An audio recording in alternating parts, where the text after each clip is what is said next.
Hello friends, welcome back to the Sarkari exam fighter YouTube channel. दोस्तों, आप सभी लोग जानते हैं कि आपके जो एसएससी सीएचएसएल है उसके एडमिट कार्ड आ चुके हैं। आपके एग्ज़ाम भी बहुत ही जल्द कराए जाने हैं। तो आपके लिए यहाँ पे आज हम जीके के इम्पोर्टेंट क्वेश्चंस लेकर आए हैं जो कि आपके एग्ज़ाम में आपकी ज़्यादा मदद करने वाले हैं। चलिए शुरुआत करते हैं आज के इस वीडियो की। देखिए, सबसे पहला क्वेश्चन है। क्वेश्चन में बोला गया है कि प्रथम जैन महासभा का आयोजन कहाँ पर हुआ था। तो अगर हम बात करते हैं कि जो पहली जैन महासभा है उसका आयोजन कहाँ पर किया गया था, तो जो उसका आयोजन है पहली जैन महासभा का, उसका आयोजन किया गया था कहाँ पर? पाटलिपुत्र में। ठीक है, पाटलिपुत्र में। अब इससे क्वेश्चन पूछा जाता है कि जैन जो महासभा थी, पहली जैन महासभा थी, उसकी अध्यक्षता किसने की थी? इसके अध्यक्ष कौन थे? इसके अध्यक्ष थे स्थूल बाहु। ठीक है, इसके अध्यक्ष का नाम था स्थूल बाहु। उसको आप लोग ध्यान रखेंगे। पहली जैन महासभा का आयोजन पाटलिपुत्र में सन 300 ईसा पूर्व यानी कि 300 बीसी में इसका आयोजन किया गया था। ठीक है, इसको आप लोग ध्यान रखिएगा, काफ़ी ज़्यादा इम्पोर्टेंट क्वेश्चन है। आपके एग्ज़ाम में क्वेश्चन ये पूछा जा सकता है। उसके बाद दूसरी जैन संगीति हुई थी, यानी कि दूसरी जैन महासभा हुई थी, जिसका आयोजन कहाँ पर किया गया था? जिसका आयोजन किया गया था वल्लभी में। ठीक है, लेकिन वल्लभी में कब किया गया था? तो छठवीं शताब्दी में वल्लभी में दूसरी जैन महासभा का आयोजन किया गया था। दो ही जैन महासभा हुई थी। जैसे आपने बौद्ध धर्म पढ़ा होगा, तो बौद्ध धर्म में कितनी बौद्ध संगीतियाँ हुई थी? 4 बौद्ध संगीतियाँ हुई थी। लेकिन इसमें ऐसा नहीं है। इसमें जो जैन धर्म था उसमें जैन धर्म में 2 जैन महासभा हुई थी, जो 2 जैन संगीतियाँ हुई थी। ठीक है, पहली आपकी पाटलिपुत्र में, दूसरी आपकी वल्लभी में। ठीक है, अब देखिए अगला क्वेश्चन आपसे पूछ रहा है कि अंतर्राष्ट्रीय तिथि रेखा क्या कहलाती है? जो अंतर्राष्ट्रीय तिथि रेखा है उसे क्या कहते हैं? उसका नाम क्या है अंतर्राष्ट्रीय तिथि रेखा का? उसका नाम है 180 डिग्री देशांतर। आप सभी लोग जानते हैं, काफ़ी ज़्यादा आसान तरीके से, मतलब सभी लोग को पता है कि जो 180 डिग्री देशांतर है यही अंतर्राष्ट्रीय तिथि रेखा कहलाती है। अगला क्वेश्चन देखिए, तो इसमें आपसे बोला गया है कि नदी के अपरदन कार्य से बनी स्थल आकृति को क्या कहते हैं? जब नदी जो है ना अपरदन करती है, उसके कार्य से बनने वाली आकृति जो होती है उसे क्या कहते हैं? डेल्टा, या फिर बाढ़ का मैदान, या फिर गॉर्ज, या फिर प्राकृतिक तटबंध। तो इसे क्या कहा जाता है? तो आप कहेंगे जो नदी है ना, जब नदी अपरदन करती है तो उससे बनने वाली आकृति कहलाती है गॉर्ज। ठीक है, इम्पोर्टेंट क्वेश्चन है, ज्योग्राफी के हिसाब से आपसे पूछा जा सकता है। गॉर्ज कहलाती है जब नदी अपरदन करके जाती है, तो क्या कहलाती है? गॉर्ज कहलाती है। और सबसे ज़्यादा अपरदन किस नदी के द्वारा किया जाता है? तो आप कहेंगे चंबल नदी के द्वारा किया जाता है। ठीक है, चलिए अब देखिए अगला क्वेश्चन पूछा गया क्वेश्चन में कि संविधान सभा के अस्थायी अध्यक्ष कौन थे? तो अगर हम बात करते हैं कि जो संविधान सभा है इसकी जो पहली बैठक है वो हुई थी 9 दिसंबर 1946 को। 9 दिसंबर 1946 को इसकी पहली बैठक हुई, और उस पहली बैठक में जो अस्थायी अध्यक्ष है वो किसे बनाया गया था? तो डॉक्टर सच्चिदानंद सिन्हा को अस्थायी अध्यक्ष के रूप में बनाया गया था। ठीक है, उसके बाद संविधान सभा की दूसरी बैठक कब हुई? तो 11 दिसंबर 1946 को संविधान सभा की दूसरी बैठक हुई। उसमें स्थायी अध्यक्ष के रूप में डॉक्टर राजेंद्र प्रसाद आए और स्थायी अध्यक्ष का कार्यभार संभाला। ठीक है, 13 दिसंबर 1946 को जवाहरलाल नेहरू जी के द्वारा उद्देश्य प्रस्ताव प्रस्तुत किया गया था संविधान सभा में। ठीक है, इसको आप लोग ध्यान रखेंगे, इम्पोर्टेंट है ये। तो इसका राइट आंसर क्या होगा? सच्चिदानंद सिन्हा इसका राइट आंसर है। आप लोग ऑप्शन नंबर तीसरा लगाइएगा, इसका बिल्कुल सत्य आंसर हो जाएगा। अगला क्वेश्चन देख पाएंगे आप लोग, तो इसमें आपसे बोला गया है वायुमंडल की किस परत में ओजोन परत होती है?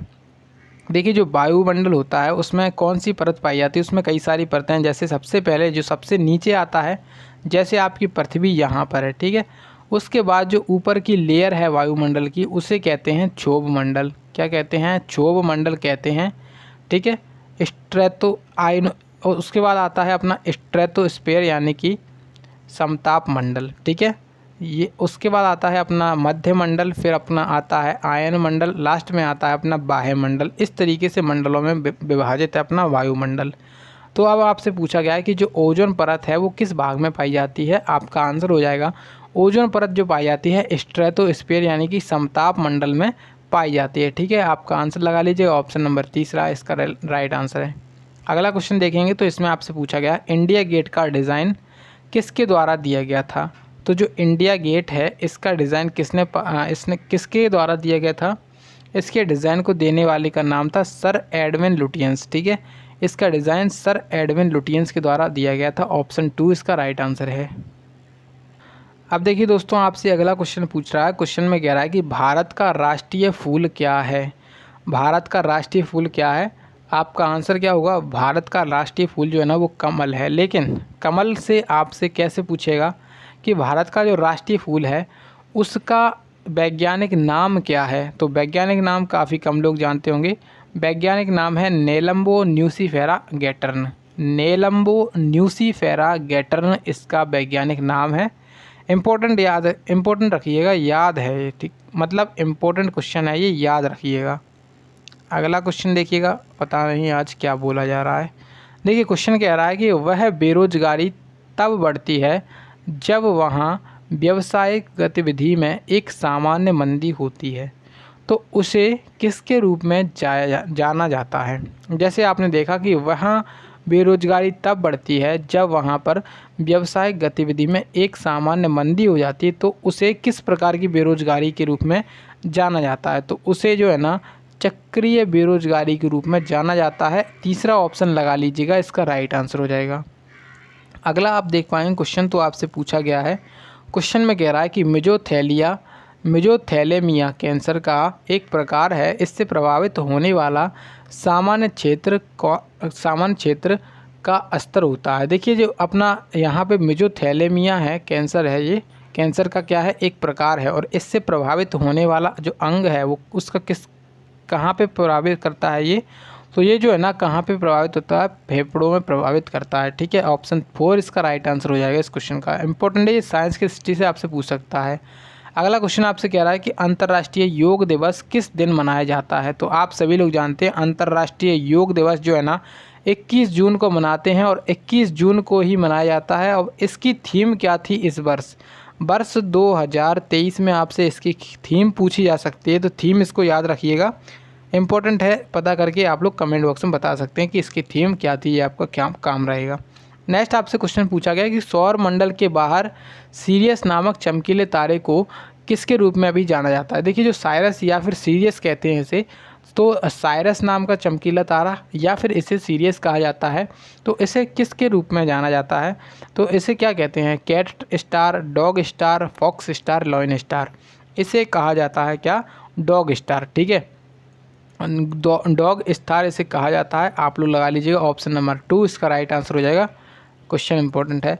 अगला देख पाएंगे आप लोग, क्वेश्चन पूछा गया है आकार के संदर्भ में बृहस्पति हमारे सौर मंडल का कौन से नंबर का स्थान है। तो आकार का संदर्भ में जो बृहस्पति है वो सबसे बड़ा ग्रह है, यानी कि पहला स्थान आएगा इसका। ठीक है, अगला देखिए क्वेश्चन तो पूछ रहा है क्वेश्चन में कि भारत की तरफ आने वाली समुद्री मार्ग की खोज किसने की थी। देखिए जो भारत की तरफ समुद्री मार्ग से आया था उसका नाम क्या था, उसका नाम था पुर्तगाली था और उसका नाम क्या था, Vasco D gamma. Vasco D gamma ने भारत की खोज की थी, जो समुद्री मार्ग था उसकी। और इसकी खोज कब की थी, 1498 में जब भारत आया था वो। ठीक है, चलिए अगला देखेंगे क्वेश्चन तो पूछ रहा है क्वेश्चन में कि सुभाष चंद्र बोस जी का जन्म वर्ष कौन सा है। तो सुभाष चंद्र बोस जी का जन्म जो हुआ था वो कब हुआ था, इनका जन्म हुआ था 1897 में। 1897 में इनका जन्म हुआ था। 23 जनवरी 1897 में इनका जन्म हुआ था। और इन्हीं के जन्म दिवस पर अब पराक्रम दिवस मनाया जाता है। पराक्रम दिवस यानी कि 23 जनवरी को मनाते हैं, इसको आप लोग ध्यान रखेंगे, क्वेश्चन इंपॉर्टेंट है। अगला क्वेश्चन आपसे पूछा जा सकता है कि इनमें से किसे भारत रत्न से सम्मानित नहीं किया गया है। सचिन तेंदुलकर, लता मंगेशकर, ध्यानचंद्र और सत्यजीत रे। तो किसे भारत रत्न से सम्मानित नहीं किया गया है। तो आपका आंसर क्या होगा, option number 3 major Dhyanchandra. Major Dhyanchandra जो है ना हॉकी के जादूगर इन्हें कहा जाता है और इन्हें भारत रत्न से सम्मानित नहीं किया गया है। ठीक है, आंसर लगा लीजिएगा, ऑप्शन 3 हो जाएगा। सचिन तेंदुलकर को भी भारत रत्न मिल चुका है, कब मिला था, तो इन्हें 2014 में भारत रत्न से सम्मानित किया गया था। लता मंगेशकर को भारत रत्न कब मिला था, लता मंगेशकर को सन 2001 में भारत रत्न मिला था और जो सत्यजीत रे हैं इनको 1992 में भारत रत्न मिला था। ठीक है, चलिए अब देखिए अगला क्वेश्चन में पूछ रहा है कि निम्नलिखित में से कौन सी एक सदिश राशि है। तो अगर आपसे सदिश राशि पूछे ऊष्मा, कोणीय गति या फिर कार्य या फिर समय, तो सदिश राशि की बात हो रही है यहाँ पे, तो आपका आंसर हो जाएगा कोणीय संवेग यानी कि कोणीय गति।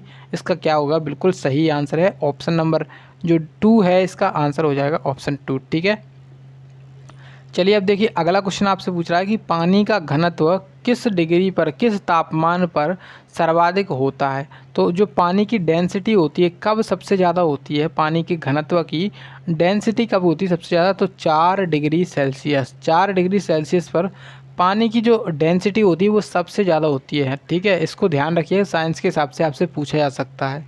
अगला क्वेश्चन आपसे कह रहा है कि धन्वंतरि पुरस्कार किस क्षेत्र में दिया जाता है। जो धन्वंतरि पुरस्कार है वो किस क्षेत्र में प्रदान किया जाता है, इसे विज्ञान के क्षेत्र में यानी कि चिकित्सा के क्षेत्र में प्रदान किया जाता है। ठीक है, चिकित्सा विज्ञान के क्षेत्र में इसे प्रदान किया जाता है। 1972 में इस पुरस्कार को वार्षिक तौर पर सम्मानित किया जाता था। ठीक है, इसे प्राप्तकर्ताओं में दक्षिण अफ्रीका के अग्रणी दिल प्रत्यारोपण सर्जन क्रिस्टियान नेरलिंग बॉर्नार्ड शामिल थे। तो इसमें आपको बस इतना याद रखना है कि धन्वंतरि पुरस्कार जो है ना, इसका संबंध है चिकित्सा क्षेत्र से। ठीक है, चलिए अब देखिए अगला क्वेश्चन है और इसमें आपसे बोला गया है कि अमेरिका की ब्रेड फ्रूट ड्राई फ्रूट नीति का संबंध किस देश से है। ब्रेड फ्रूट ड्राई फ्रूट जो नीति है उसका संबंध किस देश से जुड़ा हुआ है। तो इसका जो संबंध है किस देश से जुड़ा हुआ है, क्यूबा से इसका संबंध जुड़ा हुआ है। अब ये नीति क्या थी, तो देखिए जो इसके एक अमेरिका जो थी वहाँ पे एक प्रशासन था, उसमें गीला पैर सूखी पैर नीति यानी कि ब्रेड फ्रूट और ड्राई फ्रूट यानी कि गीला पैर सूखा पैर नीति थी। ठीक है, नीति का गठन किया गया था जिसने क्यूबा समायोजन अधिनियम 1966 का स्थान लिया था। बस इतना किया गया और कुछ नहीं। चलिए अब देखिए अगला क्वेश्चन है जो कि आपका आज का लास्ट क्वेश्चन रहेगा। क्वेश्चन में आपसे कह रहा है कि पाकिस्तान की सबसे लंबी नदी कौन सी है। पाकिस्तान में सबसे लंबी नदी है सिंधु नदी। सिंधु नदी जो है ना पाकिस्तान की सबसे लंबी नदी है। ऑप्शन नंबर 3 लगा लीजिएगा, इसका राइट आंसर हो जाएगा इस क्वेश्चन का। ठीक है, तो आज के क्वेश्चन हो चुके हैं कंप्लीट। आई होप कि आप सभी लोगों ने अभी तक सारे क्वेश्चन देखे होंगे। अब आप बस कमेंट बॉक्स में इतना बता दीजिए कि वीडियो आपको कैसी लगी है, और वीडियो अगर आपको पसंद आई है तो प्लीज़ वीडियो को लाइक कर दीजिएगा और इसी प्रकार के वीडियोज़ के लिए चैनल को सब्सक्राइब जरूर कर लीजिएगा।